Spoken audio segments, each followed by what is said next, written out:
Shri Ramakrishna trust Kukma અત્યારે વરસાદ આવ્યો બધા મંદિરમાં 5 બધા વેલાના ઝાડ નાખવાના એવા કારેલા ગલકા દુધિયા દૂધી આવી રીતે એક કોથળીમાં બધા બીજ છે એમાં એક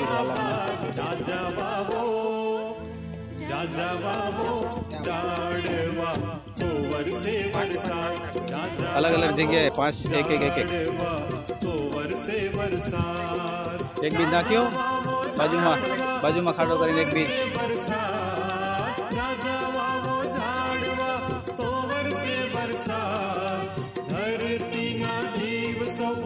तमे आ झाड़नी अंदर वावो सरस 5 तमे आगळना झाड़नी अंदर वावो मित्र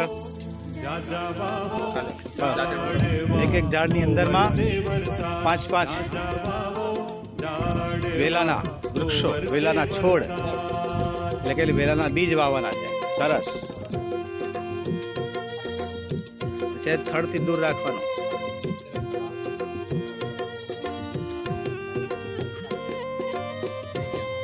એક બે ત્રણ પછી આગળ બીજા બે આ બધા 5 એક જગ્યાએ એક વૃક્ષની ફરતા 5 વેલાના બીજ ત્યાં બધા વેલાના બીજ આની પર ચડી જાય તો દૂધી કારેલા તુરિયા આ બધું શાકભાજી ખાવા મળે ઉપરાંત ત્યાં સુકાવા પણ દેવાના અમુકને છેલ્લે એના બીજ પણ મળે તો આપણું સ્થાનિક બીજ પણ બને તો ચોમાસાની ઋતુમાં આવા વૃક્ષોની નીચે વેલાવાળા શાકભાજી વાવવાનું સરસ આયોજન બીજ વાવો સબ્જી બનાવો અત્યારે વરસાદના કારણે વૃક્ષોની આજુબાજુમાં દૂધી ગલકા કારેલા કોળું અલગ અલગ વેલાના બીજને વાવવામાં આવે છે અત્યારે વરસાદ ચાલુ છે જમીન ભીની છે ફળદ્રુપ માટી છે આ બધા વેલા ઉગે બાજુમાં પછી આ વૃક્ષોની પર ચડાવી દેવાના એકદમ શાકભાજી ખાવા માટેનું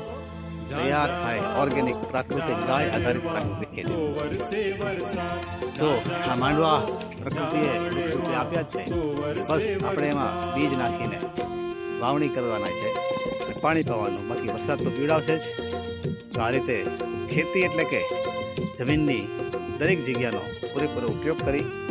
સદુપયોગ કરી અને કંઈક વાવવું ઉગાડવું અને ખાવું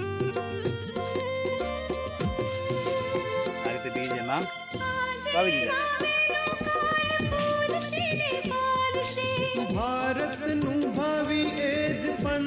બીજ શાકભાજી